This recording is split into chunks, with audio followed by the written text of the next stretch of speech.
relationship. Okay. What do you bring to the table? Everything. I bring the whole table. What's on the table? I mean, there's loyalty, there's emotional stability, there's financial stability. You would like to contribute financially as well. Yeah, of course. I don't think a man or a woman necessarily, like, there's no breadwinner. You know, I can be the breadwinner as a woman, you can be the breadwinner, you know? If everybody makes bread, there's more bread on the table. Right, exactly. I love her approach here. There's different opinions on what is the correct way in a relationship. And, you know, some might go the more traditional route where the guy makes all the money, they're the breadwinner, the woman stays at home, takes care of the kids. I don't really think that there's any particular wrong answer to this.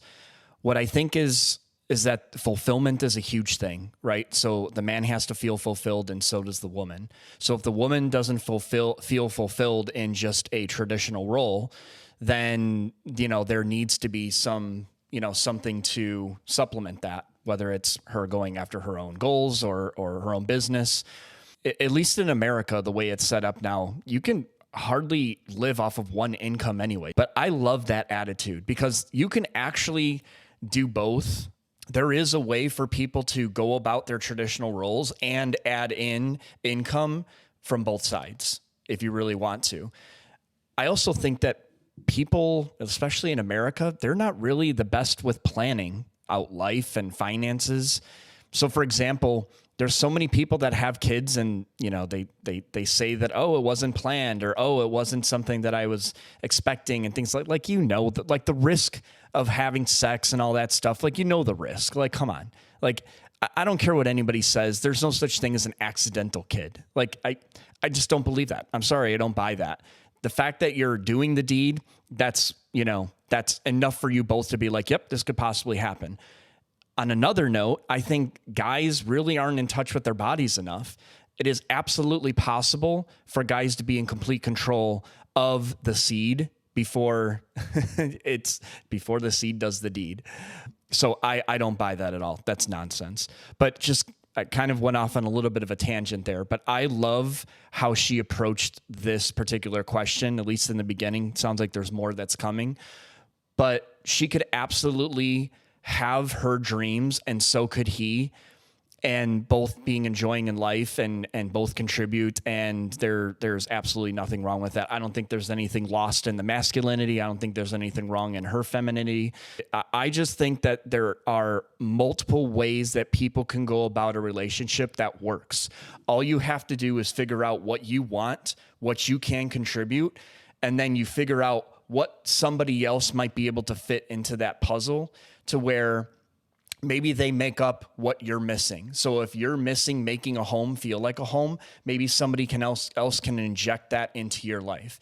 If you are missing the component of having protection and feeling like feeling like you are appreciated and feeling like there is, you know, a soft touch that you can bring into the relationship and somebody brings more of a masculine touch, a protective touch, then, you know, you kind of figure out where that fits into your overall lifestyle.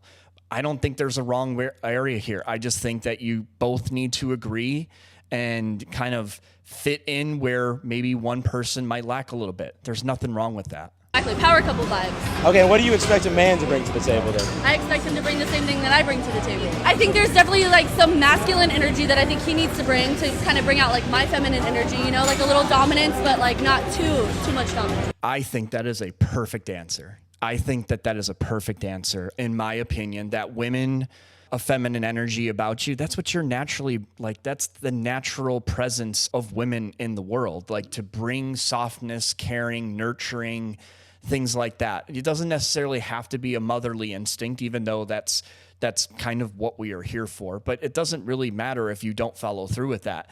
The fact that she said, I like the dominance feeling, but but don't overly dominate me because I have my own goals, my own things that I want to accomplish. And I can't be held down or held restrictive to only certain things, only certain roles in order to really go after those dreams and go after that lifestyle. Totally respect that. At the same token, she's allowing the man to be what he's here to be, to have that masculine energy, to allow him to protect, to allow him to provide if need be, but also that she's like, hey, I'm game to really kind of do the same thing. And I would imagine that, you know, she looks pretty fit. I'm assuming she's probably an influencer of some sort. I mean, she could totally do probably like affiliate deals and stuff like that. I'm guessing that's where she's probably getting her income from.